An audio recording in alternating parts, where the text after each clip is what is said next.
اے اللہ، قرآن کے ذریعے مجھ پر رحم فرما اور اسے میرے لیے امام، رہنما، نور، ہدایت اور رحمت بنا۔ اے اللہ، میں اس سے جتنا بھول چکا ہوں وہ یاد کرا دے، اور جس سے میں جاہل ہوں وہ مجھے سکھلا دے، اور مجھے دن رات ہر وقت اس کی تلاوت کی توفیق عطا فرما۔ اور اے رب العالمین، قرآن کو میرے لیے حجت بنا۔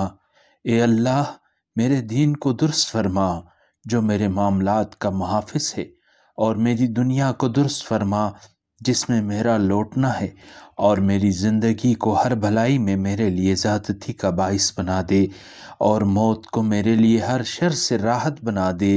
اے اللہ، میری عمر کا آخری حصہ بہتر بنا، اور میرے اعمال کا خاتمہ خیر فرما، اور تجھ سے ملاقات کے دن کو میرا سب سے بہترین دن بنا۔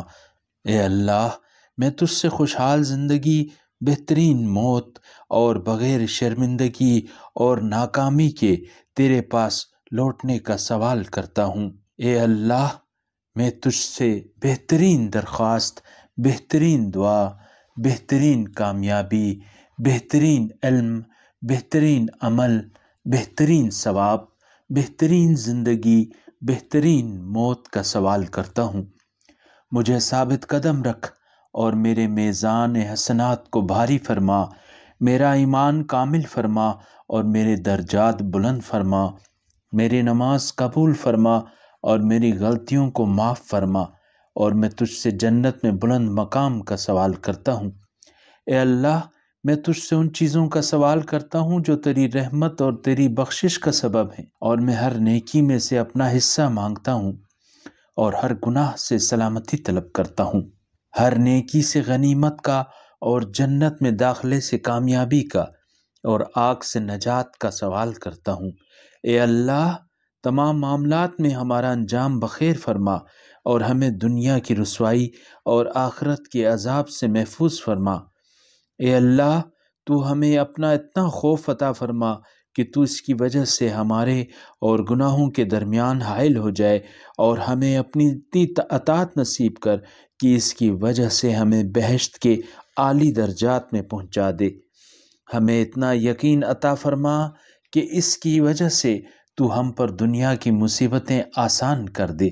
ہمیں ہمارے سماعتوں، ہماری بینائیوں اور ہماری قوتوں سے اس وقت تک بہرہ مند رکھ جب تک کہ تو ہمیں زندہ رکھے، اور بہرہ مندی کو ہمارا ورثہ قرار دے۔ اے اللہ، ہمارا انتقام اسی تک محدود کر دے جو ہم پر ظلم کرے۔ ہمیں فتح عطا فرما اس شخص سے جو ہم سے دشمنی رکھے، خواہ وہ ہمارا دینی دشمن ہو یا دنیاوی دشمن ہو۔ ہماری مصیبتوں کو ہمارے دین میں مؤثر نہ کر، دنیا کو ہمارے لیے فکر کا مرکز اور ہمارے مبلغ علم کو ہمارا مطمع نظر نہ بنا، اور ہم پر ان لوگوں کو مسلط نہ کر جو ہم پر رحم نہ کریں۔ اے ہمارے رب، ہمیں دنیا میں نیکی اور آخرت میں بھی بھلائی نصیب فرما، اور عذاب جہنم سے نجات عطا فرما۔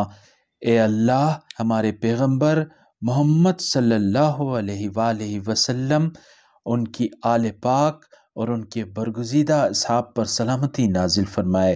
اللہ پاک کا شکر ہے کہ قرآن پاک کی ترجمے کے ساتھ مکمل تلاوت کی توفیق حاصل ہوئی۔